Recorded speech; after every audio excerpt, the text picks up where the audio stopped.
जय यीशु।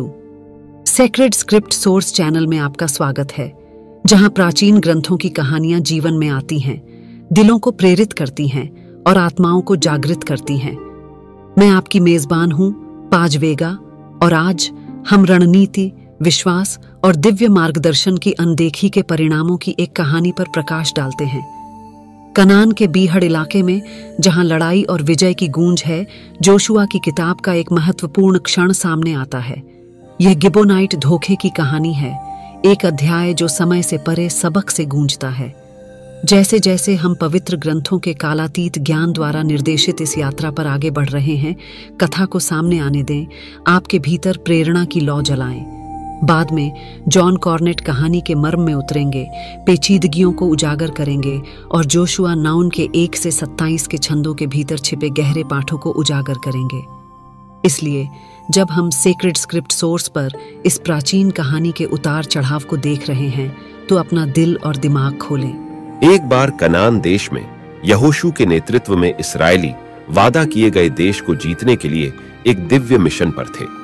उनकी विजय की प्रसिद्धि दूर दूर तक फैल गई और गिबोन के निवासियों के कानों तक पहुंच गई। निकट आ रही इस्राएली सेना के डर से गिबोनियों ने युद्ध में उनका सामना करने के बजाय एक चतुर और भ्रामक योजना का सहारा लिया। उसने फटे पुराने कपड़े पहने, पैरों में पुरानी चप्पलें और थैलों में बासी रोटी लेकर दूर देश से आए यात्रियों के रूप में लोगों के एक समूह को भेजने का फैसला किया। ये गिबोनाइट प्रतिनिधि एक ठोस कहानी के साथ यहोशू और इस्राएली नेताओं के पास पहुंचे। उन्होंने दावा किया कि वे इस्राएल के परमेश्वर के पराक्रम के कार्यों के बारे में सुनकर दूर देश से आए थे। उन्होंने इस्राएलियों के साथ शांति और गठबंधन की संधि करने की अपनी इच्छा के बारे में बात की। उनके रूप और उनके द्वारा बताई गई कहानी से धोखा खाकर यहोशू और इस्राएल के नेताओं ने प्रभु का मार्गदर्शन प्राप्त किए बिना गिबोनियों के साथ एक वाचा बांधी।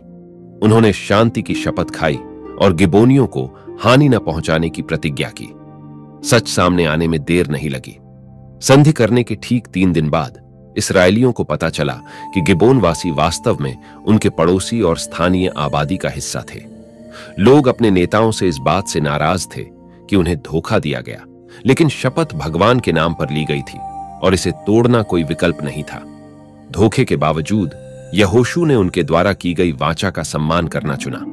हालांकि गिबोनियों को इस्राएली समुदाय के लिए लकड़हारे और जलवाहक के रूप में काम करने के लिए गुलाम बनाया गया था। गिबोनाइट धोखे की कहानी दैवीय मार्गदर्शन प्राप्त करने और केवल दिखावे पर निर्भर न रहने के महत्व के बारे में एक सतर्क कहानी के रूप में कार्य करती है।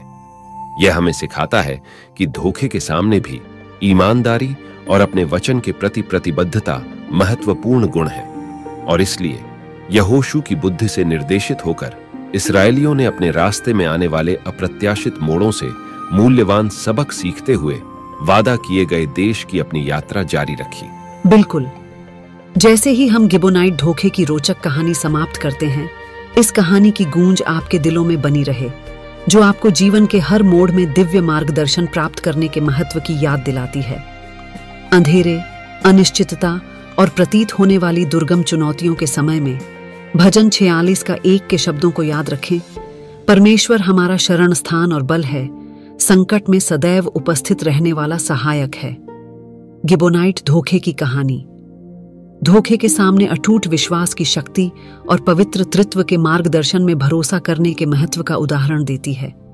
इससे पहले कि हम अलग हों, मैं आपको हमारे चैनल सेक्रेड स्क्रिप्ट सोर्स को सब्सक्राइब कर लेने के लिए आमंत्रित करती हूं, जहां हम आपके लिए बाइबल प्रेरणा की दैनिक खुराक लाते हैं। प्रत्येक दिन बस कुछ मिनटों में आप अपनी आत्मा को इन पवित्र कहानियों से प्राप्त ज्ञान और शक्ति से भर सकते हैं। अपने जीवन को पवित्र धर्म ग्रंथों की परिवर्तनकारी शक्ति से भरने का अवसर न चूकें। आशा है कि हमारे द्वारा साझा की गई कहानियां आपके पथ को रोशन करती रहेंगी, आपकी यात्रा में आशा, विश्वास और प्रेरणा लाएंगी। अगली बार तक धन्य रहें और बाइबल के शब्द आपके सबसे अंधेरे समय में मार्गदर्शक प्रकाश बने। जय यीशु।